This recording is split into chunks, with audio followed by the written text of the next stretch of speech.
Friends, it is my privilege and honor to introduce Mr. K.V. Kamath, Chairman, Geo Financial Services and former Chairman, ICICI Bank Limited, who will be in conversation with Ms. Shirin Ban, Managing Editor, CNBC TV 18, on the occasion of the 30th Lalit Doshi Memorial Lecture.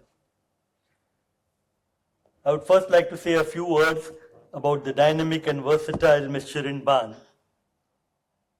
who will be the catalyst in the conversation with Mr. Kamath this evening.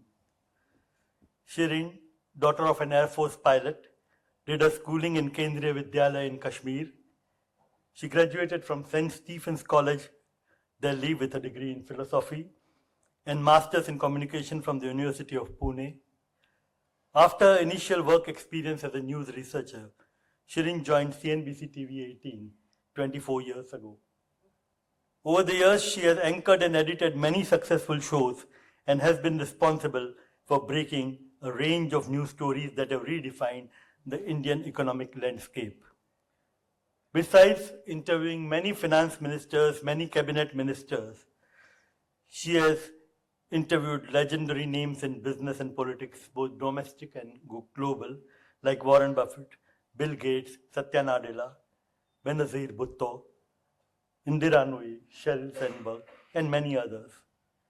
She has won several awards, such as the Young Global Leader by the World Economic Forum, and was ranked number 1 in Impact's 50 Most Influential Women in Indian Media list 2022.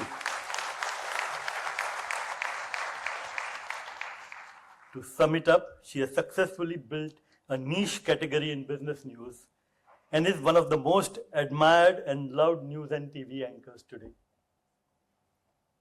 Now introducing Mr. Kamath. It will not be out of place to mention here that the first lecture in this series was delivered in 1995 by Mr. Narayan Bagul, who passed away in May this year and who was a guru for me in many ways. And it is a stroke of providence that Mr. Bagul's handpicked successor, and in a way his shishya, Mr. K.V. Kamath, is here today and is with us as our honored guest in this final chapter. I do not intend to read out his biodata, it is available in the invitation card. But I will try to do a combination of what is beyond his CV and what is not necessarily in public domain, and also adding a bit from what I gathered from a personal interaction. He granted me only 20 minutes when a few days ago. Kundapur Vaman Kamath hails from the town of Kundapur in Karnataka. His father was running a tiles manufacturing factory. He studied at St. Aloysius School and then pursued engineering in REC Karnataka. While studying, Mr. Kamath used to go to his father's factory during his lunch recess to help him to manage it. After his graduation in engineering, he proceeded to the Indian Institute of Management, Ahmedabad, and he attributes his joining ICICI to serendipity. In those days, when there was no Google search and when Mr. Kamath had applied to a few companies who had come to the campus, one of his professors forwarded his CV to ICICI Limited, a development finance institution at that time. Mr. Kamath was selected and joined the project department of ICICI under Mr. Nadkarni in 1971. He moved on to different departments to gather experience, including establishing new business lines such as leasing, venture capital, and credit rating, as well as handling several general management responsibilities. During the 80s, he was selected by ICICI to go to London and work at Lazard's to learn all about leasing, and on his return, he was asked to head the leasing business of ICICI Limited. He shared with me the story of his request for one small computer to calculate lease rates and how it was initially looked at cynically, but later supportingly, and how it started the journey of ICICI taking a head start and a lead in computerization and technology. Serendipity again took the lead in 1988 when the Indian economy was stagnant and Mr. Kamath got the opportunity to work for Asian Development Bank in Manila in the Philippines. Mr. Vagul agreed and allowed him to have a lien to return to ICICI within 2 years. Mr. Kamath spent 8 years in Philippines as well as in several Asian countries, including China, Bangladesh, and Indonesia.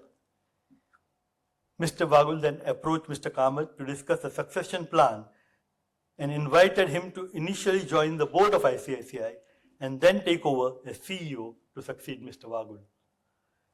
India had liberalized and Mr. Kamath had no hesitation in returning to India. ICICI Limited, under his leadership, got converted into a universal bank and became ICICI Bank Limited.